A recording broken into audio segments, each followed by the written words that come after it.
आस्था की यात्रा में मातम।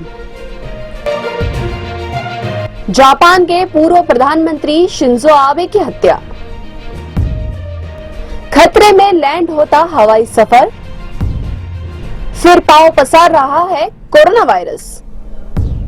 नमस्कार, मैं रूपाली बर्वे और आप देख रहे हैं वेब दुनिया की खास पेशकश WD नाउ, जिसमें बात करेंगे सप्ताह भर की सुर्खियों की एक अलग अंदाज में।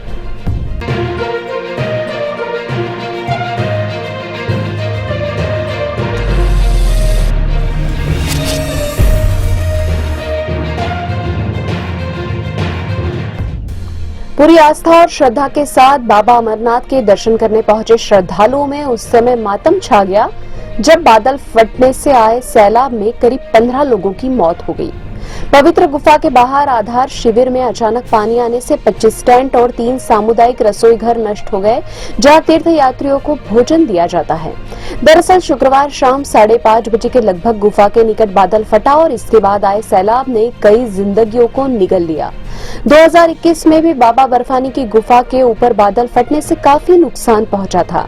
हालांकि राहत की बात यह थी कि तब कोरोना के चलते यात्रा की अनुमति नहीं दी गई थी, इसलिए कोई जनहानि नहीं हुई। प्रधानमंत्री नरेंद्र मोदी, गृह मंत्री अमित शाह, कांग्रेस अध्यक्ष श्रीमती सोनिया गांधी समेत अन्य नेताओं ने हादसे पर दुख जताया है। जापान के सबसे शक्तिशाली और प्रभावशाली नेताओं में शुमार पूर्व प्रधानमंत्री शिंजो आबे की एक चुनावी सभा के दौरान नारा शहर में गोली मारकर हत्या कर दी गई। दुनिया के सबसे सुरक्षित देशों में से एक माने जाने वाले जापान में घटित इस घटना ने पूरी दुनिया को हिलाकर रख दिया। दरअसल जापान में बंदूक नियंत्रण संबंधी कड़े कानून हैं। यहाँ कोई भी व्यक्ति इतनी आसानी से हथियार नहीं रख सकता। किसी भी व्यक्ति को हथियारों का लाइसेंस देने से पहले उसके घर वालों और रिश्तेदारों तक के संबंधों की पड़ताल की जाती है। पिछले साल यहाँ बंदूक संबंधी अपराध के केवल 10 मामले आए थे, लेकिन हमलावर पूर्व नौसैनिक ने हथियार घर में ही तैयार किया था। आबे को राजनीति विरासत में मिली थी। वे अपने दादा पूर्व प्रधानमंत्री नोबुसुके किशी के मार्गदर्शन में आगे बढ़े। वे 2006 में 52 साल की उम्र में जापान के सबसे कम उम्र के प्रधानमंत्री बने थे और सबसे लंबे समय तक प्रधानमंत्री रहने का रिकॉर्ड भी उन्हीं के नाम है। उन्होंने देश को सैन्य रूप से ज्यादा ताकतवर बनाने व अंतर्राष्ट्रीय मामलों में देश की बड़ी भूमिका पर ध्यान दिया। उन्होंने जापान की अर्थव्यवस्था को भी पुनर्जीवित किया। अमेरिका, भारत, पाकिस्तान, ईरान और स्पेन समेत दुनिया के कई देशों ने इस घटना पर दुख जताया। भारत के प्रधानमंत्री नरेंद्र मोदी ने उन्हें एक महान वैश्विक राजनेता, भारत जापान मित्रता का एक महान पैरोकार और एक प्रिय व घनिष्ठ मित्र बताया।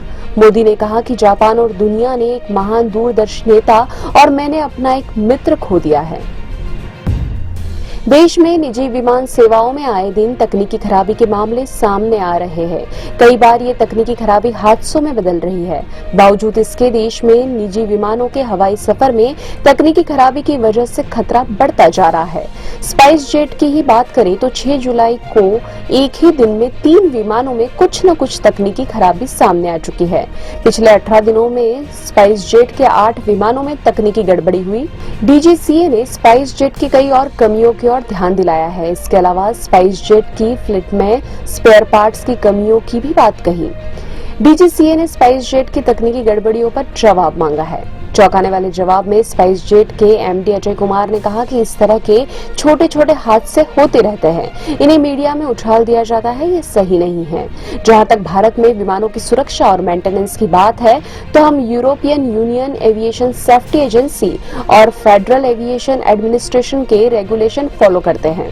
लेकिन एविएशन के विशेषज्ञों का मानना है कि भारत में एविएशन को कंट्रोल करने वाले DGCA की तरफ से जो विशेषज्ञ होते हैं वो तकनीकी तौर पर इतने दक्ष या सक्षम नहीं होते, जिसकी वजह से विमानों की उड़ान को लेकर कई बार खामियां छूट जाती हैं। लोगों द्वारा मास्क और सैनिटाइजर से दूरी बनाए जाने के बीच इजराइल के वैज्ञानिक डॉक्टर शाय फ्लिशॉन ने दावा किया है कि भारत के 10 राज्यों में कोरोना वायरस का सब वेरिएंट BA.2.75 मिला है। भारत में इसके 69 मामले मिले हैं, जिनमें सर्वाधिक 27 महाराष्ट्र से हैं। शुक्रवार को देश में 18,000 से भी ज्यादा कोरोना केस सामने आए, जबकि 38 लोगों की संक्रमण के चलते मौत हो गई। महाराष्ट्र में सर्वाधिक 2,994 और बंगाल में 2,950 और राजधानी दिल्ली में 24 घंटे में 531 नए मामले सामने आए। इस बीच भारत में एहतियात के तौर पर बूस्टर डोज की अवधि 9 माह से घटाकर 6 माह कर दी गई है। 5 से 12 साल के बच्चों के लिए कार्बोवैक्स और कोवैक्सिन लगाने की सिफारिश की गई है। वहीं यूरोपीय संघ की औषधि एजेंसी अधिकारी मार्को कैवलेरी ने कहा कि क्षेत्र के कई देशों में कोविड की नई लहर आ रही है और इसकी वजह कोरोना वायरस के ओमिक्रॉन स्वरूप के अति संक्रामक उत्परिवर्तन है। दरअसल ओमिक्रॉन स्वरूप में परिवर्तन होकर BA.4 और BA.5 प्रकार बने हैं और ये जुलाई के अंत तक समूचे महाद्वीप में सभी अन्य प्रकारों को खत्म कर उनकी जगह ले सकते हैं। हालांकि इस बात के सबूत नहीं है कि वायरस के ये प्रकार पिछले स्वरूपों की तुलना में लोगों को ज्यादा बीमार करेंगे, लेकिन अधिक उम्र के लोगों में इसका ज्यादा ट्रांसमिशन गंभीर बीमारी में तब्दील होने लगा है। चीन में एक बार फिर लॉकडाउन की तैयारी होने लगी है और दुनिया में अब तक संक्रमितों की संख्या 55 करोड़ 91 लाख से ज्यादा हो गई है, जबकि मौत का आंकड़ा 63,69,868 तक पहुंच गया है। अब खबरें संक्षेप में। असम, गुजरात, कर्नाटक, बिहार समेत कई राज्यों में भारी बारिश के बाद बाढ़। असम में मृतक संख्या बढ़कर 190 हुई। कर्नाटक में भी 1 दर्जन से ज्यादा लोगों की मौत। फिल्म काली की डायरेक्टर लीना मणिमेकलाई की बढ़ सकती है मुश्किलें। लुकआउट नोटिस के लिए गृह मंत्रालय को चिट्ठी लिखेगी MP सरकार। महाराष्ट्र में उद्धव ठाकरे को झटके लगना जारी। ठाणे, नवी मुंबई, डोंबिवली के पार्षद शिवसेना छोड़कर शिंदे गुट में शामिल हुए। आने वाले समय में कुछ सांसद भी छोड़ सकते हैं शिवसेना का साथ। 48 साल के पंजाब के मुख्यमंत्री भगवंत मान ने 16 साल छोटी डॉक्टर गुरप्रीत कौर से किया दूसरा विवाह। अरविंद केजरीवाल भी शादी में हुए शरीक।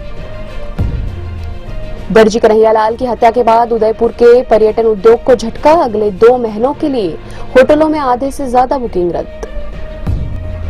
भाजपा की राष्ट्रीय कार्य समिति की बैठक में अमित शाह ने कहा कि अगले 30 से 40 साल तक भाजपा का युग रहेगा और भारत विश्व गुरु बनेगा। ये थी वेब दुनिया की खास पेशकश WD नाउ।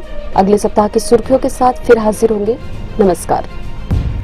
वेब दुनिया की सभी से अपील है कि भीड़ भाड़ से बचें, मास्क पहने व सैनिटाइजर का इस्तेमाल करें। साथ ही सोशल डिस्टेंसिंग का पूरा पालन करें।